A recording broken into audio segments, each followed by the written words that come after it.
Victor White and his friend had just left a convenience store called Hop In the town of New Iberia, Louisiana. New Iberia is a town of about 30,000 people. It's a couple hours west of New Orleans. And as Victor White and his friend walked down that road in New Iberia, about 11:30 p.m., a police cruiser pulled up alongside them. According to a police report from that night, the officer was looking for a couple of people who might have been involved in a fist fight at the Hop In. The report says that Mr. White consented to a pat-down by the officer. That officer found marijuana in Victor White's front pants pocket. The officer then reportedly ran the men's names through the police database, and then he called for backup. Mr. White's friend says that when the second officer arrived, the backup officer arrived, police handcuffed Victor White and placed him in the back of the first car. They read him his rights. They then searched him again. It was during that second search that police say they found cigars on him and a small amount of cocaine. He said apparently that he was going to use the cigars to smoke marijuana. According to the police report, Mr. White said both the cocaine and the marijuana belonged to him.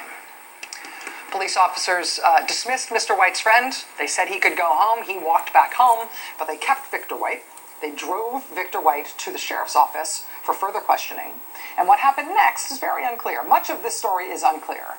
But the next series of events are particularly woolly. And then the following day, on March 3rd, the Louisiana State Police posted this press release on Facebook.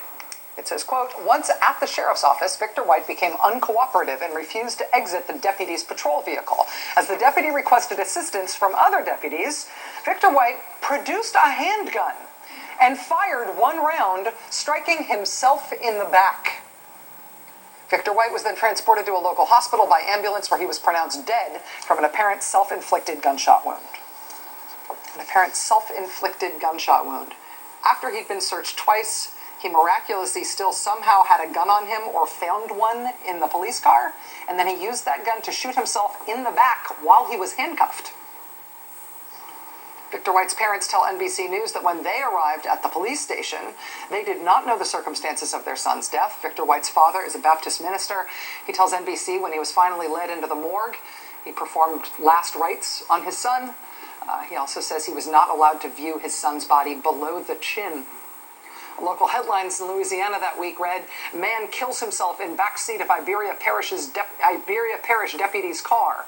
State police investigate in-custody death of Iberia Parish man."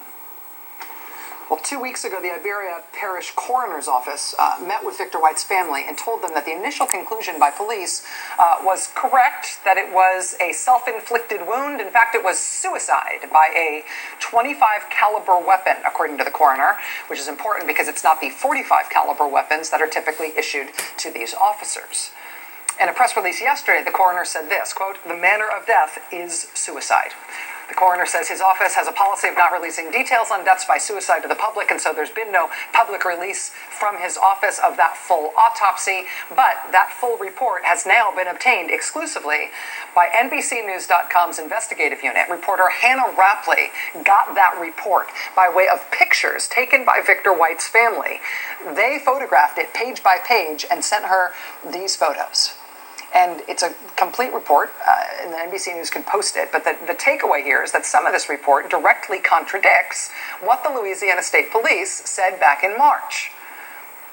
The autopsy states that although the police said Victor White was shot in the back while his hands were cuffed behind his back, the autopsy says he was actually not shot in the back. He was shot in the chest while his hands were cuffed behind his back.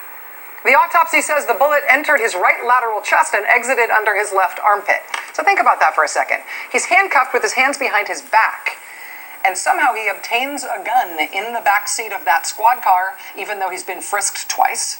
And then somehow with the gun, he's able to shoot himself while handcuffed from behind in the chest. In his press release, the coroner offered an explanation for this. He said it was possible for Victor White to pull that off because of his physical build. Quote, "Due to his body habitus, he would have been able to manipulate the weapon to point where the contact entrance wound was found." As Hannah Rapley reports today for NBCNews.com, Victor White's family says they're not convinced. His father tells NBC, quote, "You can't make me understand how my son took his left hand when he was handcuffed behind the back and shot himself. I don't believe a thing they're saying at this point." Families still awaiting a final report from the Louisiana State Police investigation, which is separate from the coroner's investigation. But they say, quote, "The only thing we want back is our son." Joining us now is Hannah Rapley, the NBC News investigative reporter who's been covering this story since the shooting, and she's the one who obtained exclusive access to the full coroner's report. Congratulations on this scoop, Hannah. Thanks for being with us. Yeah, thanks for having me. So first, let me just ask you, I am new to this story because of your reporting. Did I get anything wrong in describing it that No, way? I mean, you pretty much told the whole story. And when it first happened, very few outlets covered it.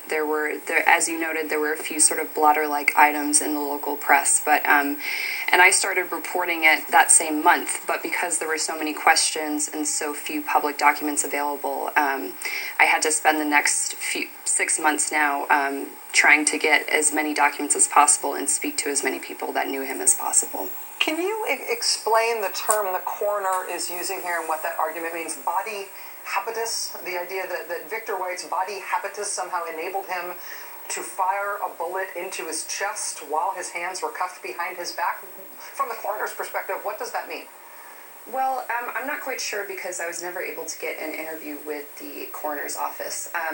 He does say in the report and in the press release that based on all of the information that the investigators and the pathologists, the forensic pathologist gathered, that he deemed the death of Victor White a suicide.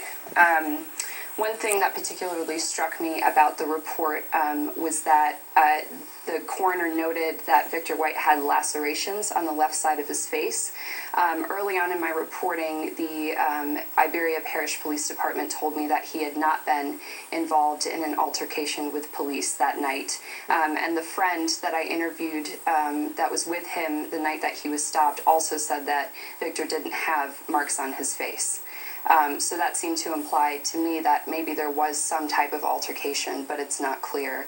The other thing that really was important in that report was that the coroner noted that investigators told him that Victor White had somehow said something along the lines of, "I'm gone," before officers heard the gunshot, which indicated that it was a self-inflicted wound, that it was suicide to him. If the police and now the coroner contend that it was a self-inflicted wound, that he himself fired a gun into himself to end his life, why is it, or do we have any understanding, in fact, that the coroner didn't actually test his hands for gunshot residue? According to the documents that I received, his hands were not tested for gunshot residue. There was residue in the wound itself, and when I went back to the coroner's office to confirm whether I misread or missed something, they referred me to the state police, and the state police were unable to confirm whether his hands were or were not tested for residue. Hannah Rapley, investigative reporter for NBC News, who turned up previously unknown information about this case, which is now getting, we should admit it, national attention of a kind it probably would not have before, both because of this new information and because of the Ferguson, Missouri upset over Michael Brown's death.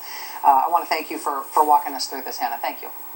Absolutely. Thank you. Thank you. We've got links to all of that detail in those reports at mattoblog.com tonight. Okay, Debunction Junction, a really